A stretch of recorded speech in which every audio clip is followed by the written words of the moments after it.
Hello students, today we will study Civics Chapter 10 Role of Market Intermediaries. In this chapter, we will learn about the journey of goods to the market, people involved in the production of goods, beneficiaries in the market means the profit base, initiatives taken by the government to reduce and inequalities among beneficiaries.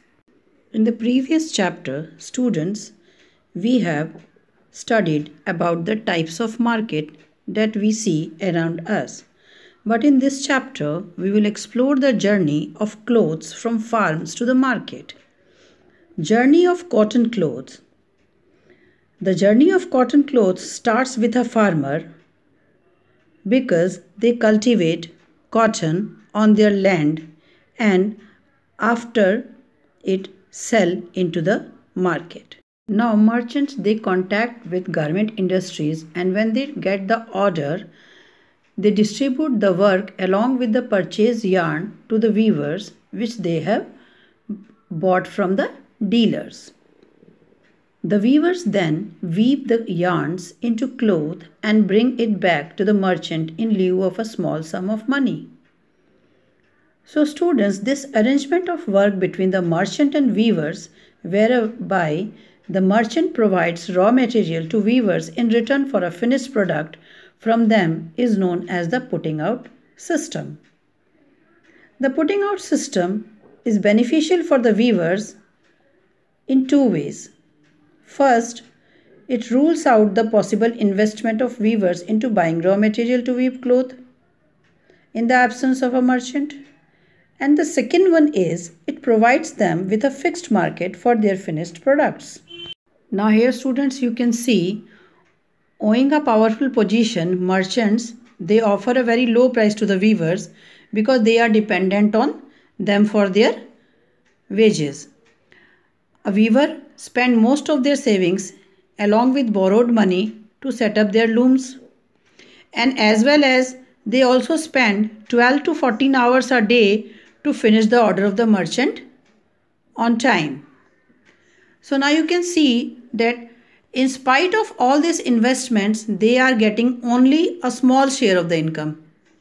And that also given by the merchants who are earning more money by selling these clothes to the garment factories. Now you can see in the cooperative society what happened. In a weavers cooperative, weavers invest together to get yarns and then work together to weave yarns into cloth and sell directly into the market. So cooperatives provide much better prices to the people who work hard on producing goods. So these are more beneficial. That's why the government also assists cooperative groups by buying the finished products from them. Because there is no share for the intermediaries in the cooperative sectors. From garment factories to markets, once the garment factories receive cloth, they start stitching clothes as per the orders which they receive from the powerful buyers. That may be national and international. So these buyers consist of business persons from India as well as other countries who run chains of leading apparel stores. These buyers take the maximum efforts of the workers at the minimum wages. They give them very low prices because they want to earn more profit by selling these clothes in the market. And they also do not provide any healthcare benefits or job security to these workers. They are paid a fixed wage in accordance with their skills. These workers work from 12 to 14 hours a day and just they are getting rupees 3,000 or 4,000, not more than that. But the owner of the garment factories, when these garments are ready, they sell these clothes to the buyers who further sell them in their big outlets at their high rate.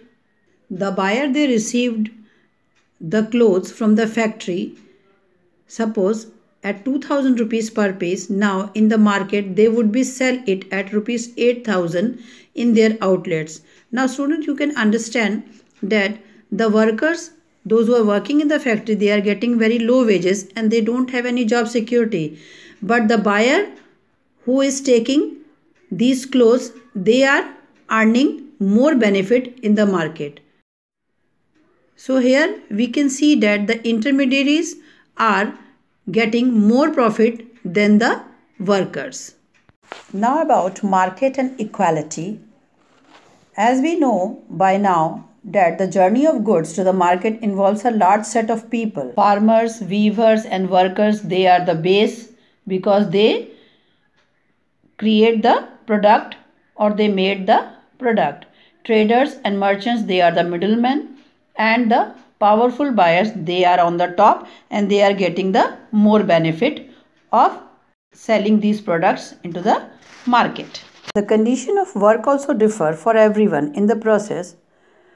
Big business persons get to dictate their own terms and conditions to the garment factories and exporters, whereas the farmers, weavers and workers are forced to work as per the condition imposed on them by the more powerful in the market, and they always work under the constant fear of losing work, and so they have a very limited resources to survive, so they are bound to work under them according to their rules. So such an unequal set of conditions widens the existing gap between the rich and poor. So now we can see that the poor are getting day by day poorer and the rich are getting day by day richer. Because of this, so the condition in the market of farmers, weavers and workers is not good. So one of the measures to reduce this inequality and dependence has come up in the form of cooperatives. As we have discussed in the cooperative, that cooperative society, the people are selling their products directly to the market. There is no intermediaries. So the cooperative sector is beneficial for the workers. So the government also from time to time keeps launching schemes to help people to take the benefits of their efforts, those who are working in cooperative sectors. But it will take time. The government should take some strict action or to make some strict rules or laws to make equality in the market. So students, here you have understood that how the market intermediaries are getting more profit than the workers, farmers or weavers.